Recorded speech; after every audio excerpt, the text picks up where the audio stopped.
औज़ुबिल्लाहिमिनश्शैतानिर्रजीम बिस्मिल्लाहिर्रहमानिर्रहीम। अस्सलामु अलैकुम। आज की दूसरी वीडियो के साथ मैं आपका होस्ट हसनैन सरफराज हाजिर हूँ। आज की वीडियो का जो टॉपिक है वो है science. What is science? Science क्या है? How science works? और साइंस क्यों पढ़नी चाहिए? अब हम जिस माशरे में रहते हैं, यहाँ दो तरफ लोग हैं। कुछ एक ऐसी एक्सट्रीम पे हैं जो बोलते हैं कि साइंस पढ़ने की ज़रूरत ही नहीं है, साइंस तो काफिरों के पढ़ने का काम है और इसकी कोई ज़रूरत नहीं है, बस दीनी तालीम हासिल करो। और फिर कुछ ऐसे लोग हैं जो साइंस में इतने ज़्यादा एक्सट्रीम पे हैं, जो बोलते हैं बाकी कुछ पढ़ने की ज़रूरत नहीं है, सब कुछ साइंस से होता है। हमने कभी भी एक्सट्रीम्स पे नहीं जाना, ये दोनों एक्सट्रीम्स गलत हैं। वो लोग जो साइंस को कुछ भी नहीं समझते, उन्हें ये नहीं पता कि हमारा Quran, 1/3 of Quran scientific facts के ऊपर बेस करता है। बल्कि पूरे कुरान के अंदर आपको जितनी भी बातें मिलेंगी वो फिलोसॉफिकल नेचर के साथ मिलेंगी। और एक 1/3 ऑफ कुरान फिलोसफी को रिप्रेजेंट करता है, 1/3 ऑफ कुरान साइकोलॉजी को रिप्रेजेंट करता है, यानी कि नफ्सियात को। अल्लाह ताला आपको जब हुक्म देते हैं किसी काम का, तो उसमें वो बातें हो रही होती हैं। और 1/3 ऑफ कुरान, 1,000 से ज़्यादा आयतें कुरान में साइंस के ऊपर हैं। बायोलॉजी, एस्ट्रोनॉमी, साइकोलॉजी, इकोनॉमिक्स, आपके पास फिजिक्स आ जाता है, मैथ्स आ जाता है। तो उन लोगों को थोड़ा सा गौर व फिक्र करने की ज़रूरत है। और वो लोग जो समझते हैं सब कुछ साइंस है, तो ऐसा नहीं है। साइंस के पास बहुत से ऐसे क्वेश्चंस हैं जिसके आंसर्स नहीं मिलते। तो हमें दोनों चीज़ों को साथ लेके चलना पड़ता है, जिसमें इस्लाम एंड साइंस, थियोलॉजी, जो आपके पास थियस्ट नॉलेज है, रिलीजन्स की नॉलेज है, उनके साथ साथ आपको साइंस की नॉलेज, यानी कि दोनों का बैलेंस ज़रूरी है। और तभी आप चीज़ों में ग्रो करेंगे। आज की वीडियो में हम क्या बात करेंगे, मैं अपनी स्क्रीन शेयर करता हूँ।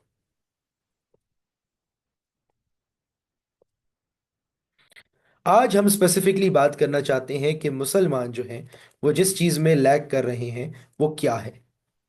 मुसलमान जो हैं वो साइंस के अंदर लैग करते हैं। हमारी बहुत सी कम्युनिटीज साइंस को पढ़ती तो हैं मगर समझती नहीं है। एक एक्सट्रीम तो मैंने आपको बता दिया, जो साइंस को वैल्यू नहीं देते, वो तो बहुत कम है। मेजॉरिटी ये समझते हैं कि साइंस इंपॉर्टेंट है, क्योंकि हमारी लाइफ में जो कुछ है, ये कैमरा, लैपटॉप, टेक्नोलॉजी, ये कपड़े जिस फैक्ट्री में बने, each and everything is a product of science. तो कुरान अल्लाह का कौल है और साइंस अल्लाह का फेल है, अल्लाह का अमल है। आप देखिए अपने आसपास क्या क्या चीज़ें मौजूद हैं। लेकिन मेजॉरिटी ऑफ द पीपल जो पढ़ भी रहे हैं, वो स्कूल्स, कॉलेजेस, यूनिवर्सिटीज में क्या कर रहे हैं? शॉर्ट क्वेश्चन, लॉन्ग क्वेश्चन, और बस इन्हीं चीज़ों में फंसे हुए हैं। हमने इन चीज़ों से बाहर निकलना है। और इसका हल मैं आपको बताता हूँ क्या है। बड़ा ही आसान हल है। साइंस को सही मायनों में पढ़ने का क्या तरीका है? साइंस को अगर आप सही मायनों में पढ़ना चाहते हैं, तो सबसे पहला मेरा सवाल ये है, व्हाट इज साइंस? साइंस किसे कहते हैं? जो मेरे स्टूडेंट्स हैं वो ये जानते हैं कि जब भी हम कोई काम शुरू करते हैं तो हम व्हाट, हाउ और वाई से शुरू करते हैं। What is science? साइंस क्या है? 1 मिनट के लिए वीडियो पॉज करें, और अगर आप एक पेरेंट हैं तो अपने बच्चों से पूछें जो स्कूल्स में जाते हैं या कॉलेजेस में जाते हैं, यूनिवर्सिटी में, साइंस वर्ड का मतलब क्या है? नॉट द डेफिनेशन, इस वर्ड का क्या मतलब है? मेजॉरिटी ऑफ द पीपल को नहीं पता होगा। जो स्टूडेंट्स देख रहे हैं वो मुझे कमेंट्स में बताएं या चैट में कि किस तरह से वो साइंस के वर्ड को डिफाइन करते हैं। साइंस का वर्ड जो है वो एक ग्रीक वर्ड है, साइंटिया, जिसके मतलब होता है नॉलेज। मगर कौन सी नॉलेज? नॉलेज तो बहुत तरह की होती है। इसको बोलते हैं एक्वायर्ड नॉलेज, हासिल की हुई नॉलेज। कैसे हासिल की जाती है?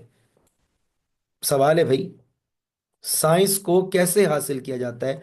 अगर मैं कहूं कि ये एक्वायर्ड नॉलेज है, एक तो वो नॉलेज होती है ना रिवील्ड, जो आसमानों से आती है। ये है एक्वायर्ड, जो इंसान ने अपनी मेहनत से हासिल की है। और वो है एक्सपेरिमेंट्स के थ्रू, जो हम अपनी अगली वीडियो में बात करेंगे। यानी कि science without experiment is nothing. Science चलती ही एक्सपेरिमेंट्स के ऊपर है। अगर आप एक्सपेरिमेंट करके किसी चीज को बता सकते हैं तो वो साइंस है। जिस चीज को एक्सपेरिमेंट करके प्रूव नहीं किया जा सकता, वो साइंस का हिस्सा नहीं हो सकती।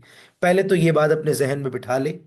वो तमाम बच्चे जो बस short question, long question, true and false, filling the blanks पढ़ रहे हैं, सॉरी टू से आप साइंस नहीं पढ़ रहे। वो तमाम पेरेंट्स जो अपने बच्चों को स्कूल्स, कॉलेजेस, यूनिवर्सिटीज या होम स्कूलिंग या ट्यूशन में पढ़ा रहे हैं, और वहां वो जो भी पढ़ रहे हैं उसको अप्लाई नहीं कर रहे, तो आप साइंस नहीं पढ़ रहे। वो तमाम टीचर्स जो बच्चों को साइंस की थ्योरी पढ़ा रहे हैं, आप हाफ ऑफ द जॉब कर रहे हैं। जब तक साइंस को प्रूव नहीं करेंगे, और प्रूफ का क्या मतलब होता है, जो पढ़ा है देखो कि इसको अप्लाई करके देखते हैं कि ये सही भी है कि नहीं। और जब आप अप्लाई करेंगे तब आप सीखेंगे कि अच्छा इसकी लिमिटेशंस क्या हैं, इसकी स्ट्रेंथ्स क्या हैं, इसके अंदर लूप होल्स क्या हैं। और यहाँ से दिमाग का आगाज होता है तख्लीकी लेवल पे सोचने का, कि अच्छा मैं इस प्रॉब्लम में और बेहतर कर सकता हूँ। तो ये होता है science. Science is a knowledge which is acquired through experiments, that's it. How, कैसे साइंस पढ़ते हैं? अब साइंस में हमारे यहाँ पिक एंड चूज करते हैं लोग, but that's not the case. आपको फिलॉसफी भी पढ़नी पड़ेगी ताकि क्वेश्चनिंग हो। क्वेश्चनिंग नहीं होगी तो साइंस क्या करेगी?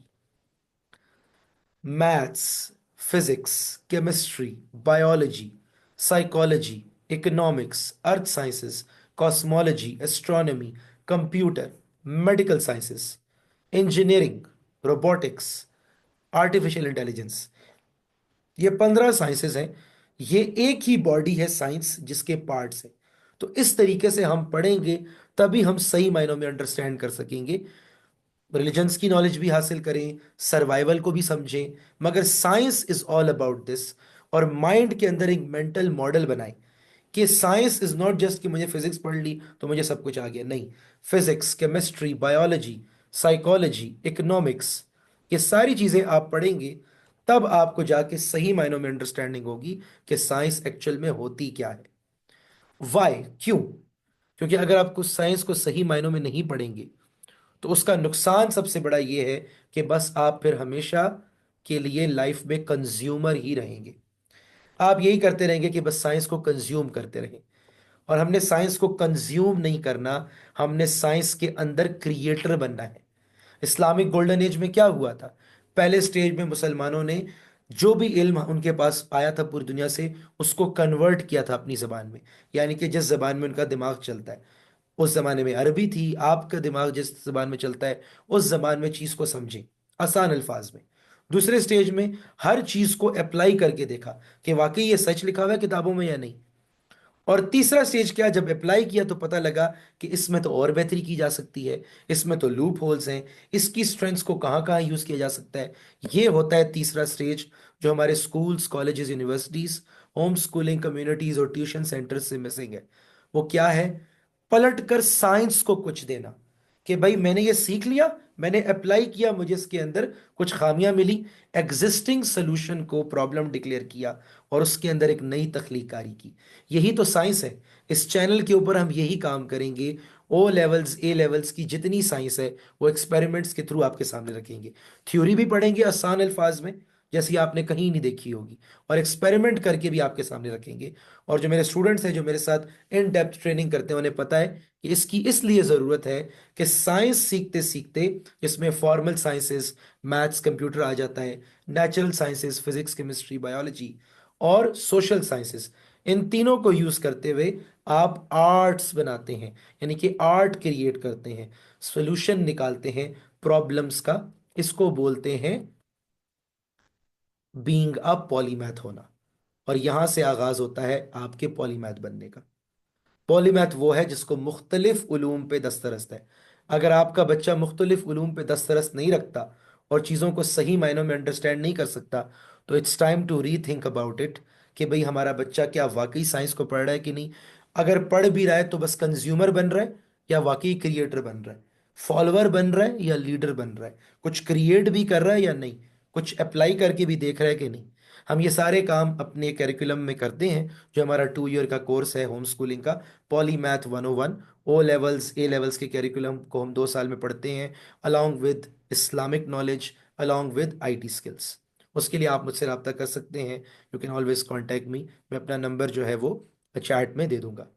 लेकिन जो सबसे बड़ी बात है वो ये है कि कुरान के अंदर जो लोग कहते हैं ना कि भाई साइंस क्या है, ये तो दीन के खिलाफ है, ऐसी कोई बात नहीं है। सूरह बकरा की आयत नंबर 164 में देखें, अल्लाह ताला फरमाते हैं, बेशक आसमानों और जमीन के पैदा करने में और रात और दिन के एक दूसरे के पीछे आने जाने में, यानी कि दिन और रात जिस तरह होता है, और कश्तियों और जहाज़ों में जो दरिया में लोगों के फायदे की चीज़ें लेकर रवां हैं, और मैना में जिसको खुदा आसमान से बरसाता है, यानी कि बारिश वगैरह, और इससे ज़मीन को मरने के बाद जिंदा यानी खुश्क हुए पीछे सरजब कर देता है, और ज़मीन में हर किस्म के जानवर फैलाने में, और हवाओं के चलाने में, और बादलों में जो आसमान और ज़मीन के दरमियान घेरे रहते हैं, अक्लमंदों के लिए खुदा की कुदरत की निशानियां हैं। यानी कि इस्लाम में अगर आप मेरी बात माने तो कुरान के अंदर वाज़े अल्फाज में 1,000 से ज्यादा आयतें साइंटिफिक फैक्ट्स के ऊपर हैं।